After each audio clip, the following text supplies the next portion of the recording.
Hi viewers, welcome to our channel. So JD Lakshminarayana గారు ఏపీలో ఒక పార్టీ పెట్టారు. వచ్చే ఎలక్షన్స్లో పోటీ కూడా చేయబోతున్నారు. సో అంతా సిద్ధంగా రెడీ చేసుకుంటున్నారు. అయితే ఇప్పుడు ఆయన ఒక మేనిఫెస్టో ప్రకటించబోతున్నారు. సో ఆ మేనిఫెస్టో ఇప్పుడు తయారీ ప్రక్రియలో ఉంది. అది ఎలా ఉండబోతుందో అని చెప్పేసి ఒక ప్రెస్ మీట్లో చెప్పడం చూస్తున్నాం. మరి ఆయన మేనిఫెస్టో ఎలా ఉంటుంది? సో ఈ అంశం మీద డిస్కస్ చేయడానికి ప్రజెంట్ మనతో పాటు సీనియర్ జర్నలిస్ట్ జయదేవ్ గారు ఉన్నారు. వారితో ఒకసారి డిస్కస్ చేద్దాం. సార్ నమస్కారం. సార్ నమస్తే.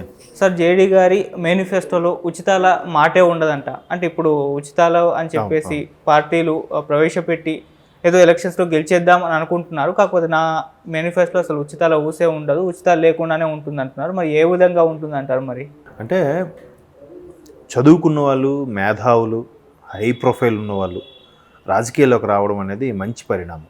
అంటే మనం చాలా సినిమాల్లో కూడా మనం చూస్తుంటాం చదువుకున్న వాళ్ళు రావాలని. మీరు మణిరత్నం సినిమా యువ అనే ఒక సినిమా చూసారా? యువ అని ఒక సినిమా వచ్చింది. అందులో ముగ్గురు ఉంటారు, సూర్య, తర్వాత సిద్ధార్థ్, తర్వాత మాధవన్ కొంచెం యాంటీ రోల్, వీళ్ళిద్దరు. అట్లా సూర్య అనుకున్నవాడు ఒక బాగా చదువుకున్న వ్యక్తి. ఆయన్ని రాజకీయాల్లోకి వచ్చి, అంటే అది ఆల్మోస్ట్ వాళ్ళు కొంత మన జార్జ్ రెడ్డి గారు ఉన్నారు కదా, చంపబడ్డారు ఆయన ఉస్మానియా యూనివర్సిటీలో టాప్, ఆయన ఫిజిక్స్లో టాపర్, తెలుసా? చాలామందికి తెలియదు ఆ విషయం. సో ఆయన స్టోరీ నేపథ్యం కూడా కొంత అందులో ఇన్వాల్వ్ అయి ఉంటుంది, అప్పుడులో చెప్పేవారు. సో అట్లా రాజకీయాల్లోకి యువత రావాలి, చదువుకుని రావాలి. ఈ నేపథ్యంలో ఈయన కూడా వచ్చారు. చాలామంది ఏంటంటే జయప్రకాష్ నారాయణ గారు లాగా ఈయన కూడా మంచి భావజాలంతో వస్తున్నారంటున్నారు. బట్ జయప్రకాష్ నారాయణ గారు లోక్సత్తా అన్న పార్టీ పెట్టినందుకు గాను చాలా వరకు కష్టపడ్డారు. జెన్యూన్గా డబ్బులు పంచకుండానే ఓటు వేయండి అనడం, అలాంటి విషయాలు. బట్ ఒకసారి కేపీహెచ్బీలో ఎమ్మెల్యేగా గెలిచారు. తర్వాత ఎప్పుడు అంటే ప్రజలు, అంటే అందుకే అంటానండి, మారాల్సింది ప్రజలే. నాయకుడెవడు? మీ పక్కింటోడు. అధికారి ఎవడు? మీ పొరిగింటోడు కదా. వీళ్ళే కదా. మనమే లంచాన్ని అలవాటు చేసేది మనమే, లంచాలు తీసుకునేది మనమే. అన్ని రకాలుగాను కూడా ఓటుకి నోటు ఇచ్చేది మనలో ఒకటే, ఆ ఓటుకు నోటు తీసుకునేది మనలో ఒకటే కదా. కాబట్టి అంటే అది వేరే సబ్జెక్టు.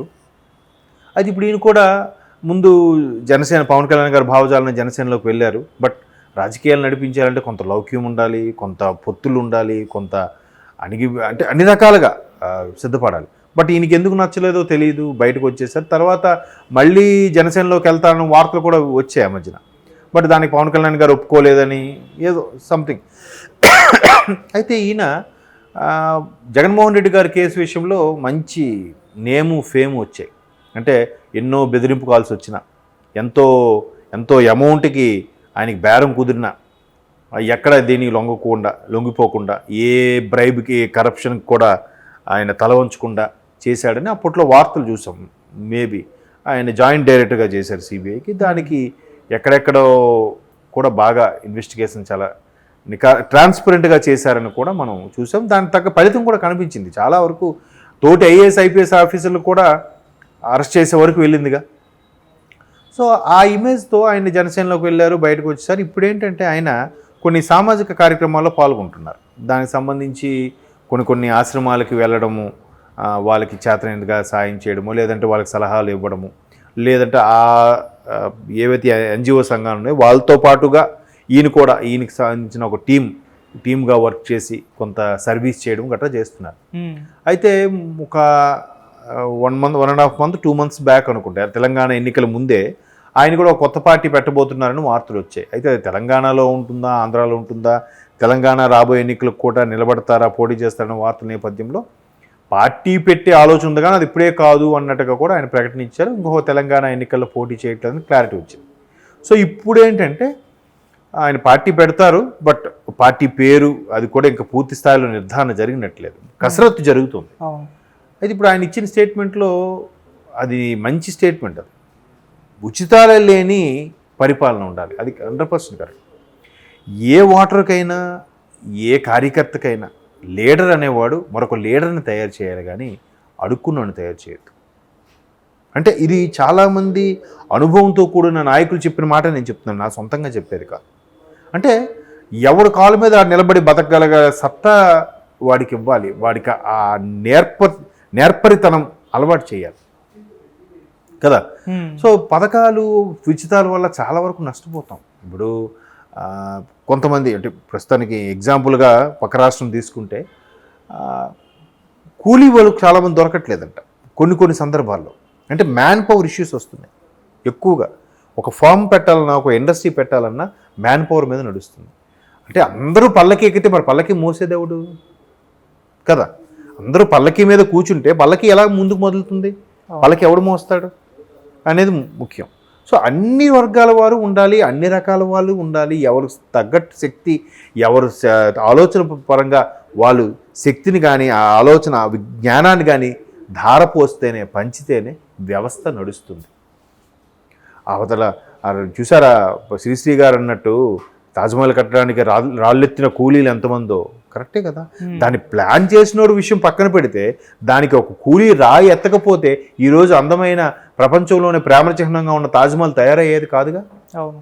ఏదైనా ఏ కట్టడమైనా తీసుకోండి, దానికి ఇంజనీర్ ఎంత అవసరమో, దానికి పెట్టుబడి పెట్టే ప్రొడ్యూసర్, ఆ నిర్మాత ఎవడైతే ఉన్నాడో, దాన్ని కన్స్ట్రక్ట్ చేసే యజమాని ఆయన ముఖ్యమే, ప్లానర్ ముఖ్యమే, మేస్త్రులు ముఖ్యమే, కూలీలు ముఖ్యమే. ఈ కూలీలకి, మేస్త్రులకి అందరికీ సప్లై చేసే నీరుని కానీ భోజనాన్ని కానీ సప్లై చేసే బాయ్ కూడా ముఖ్యమే. ఇందులో ఏ ఒక్కరు లేకపోయినా వ్యవస్థ నడవదు కదా. సో అలాగ వ్యవస్థ తయారు చేయాలంటే ఎవరి మట్టుకు వాళ్ళ కాళ్ళ మీద నిలబడి బతకగలగడ ఇది నేర్పించాలి. టాలెంట్ సత్తా ఉన్నోడు కాస్త పైకి వెళ్తాడు, లేనోడు అలాగే జీవనం ఎవడి మీద ఎవడి కష్టంతో వాడు జీవనం సాగిస్తూ ఉంటాడు. అంతేగాని వచ్చేసరికి ఈడికి పెన్షను, ఆడికి నిరుద్యోగ పెన్షను, ముసలైతే వృద్ధాప్య పెన్షను, భర్త చనిపోతే విధవ పెన్షను, రేషన్ ఫ్రీ, నెలకు వచ్చేసరికి 2,000 రూపాయలు ఫ్రీ. ఇవంటే మరి ఇంకా వాడు ఎందుకు పనిచేస్తాడు? ఆ మధ్యకాలంలో మీరు అబ్జర్వ్ చేస్తే ఒక ఎక్కువగా ట్రోల్ అయింది సోషల్ మీడియాలో.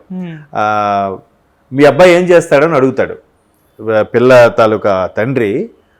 పెళ్లి చూపులకు వచ్చిన పెళ్లి కొడుకు అడిగితే, ఏముంది మా అబ్బాయికి నిరుద్యోగ వృత్తి వస్తుంది, నాకు వృద్ధాప్య పెన్షన్ వస్తుంది, తర్వాత మాకు ఇల్లు గవర్నమెంట్ ఇచ్చిన కట్టిన ఇల్లు ఉంది, ఇవన్నీ వస్తాయి, ఇంకా చాలా ఇంకేం కావాలి. మీ అమ్మాయి ఇచ్చిందంటే మీ అమ్మాయికి కూడా ఒక డ్వాక్రా మహిళగా ఏదో పెట్టేస్తాము, లేదంటే మీ అమ్మాయికి లోన్ ఇప్పించి ఏదో చేసుకుంటాం, ఇలాగ బతికేస్తామని చెప్తారు. ఇది చాలా కామెడీగా సోషల్ మీడియాలో వైరల్ లేదు, ఇప్పుడు కాదు, ఒక కొన్ని ఏళ్ళ కిందట.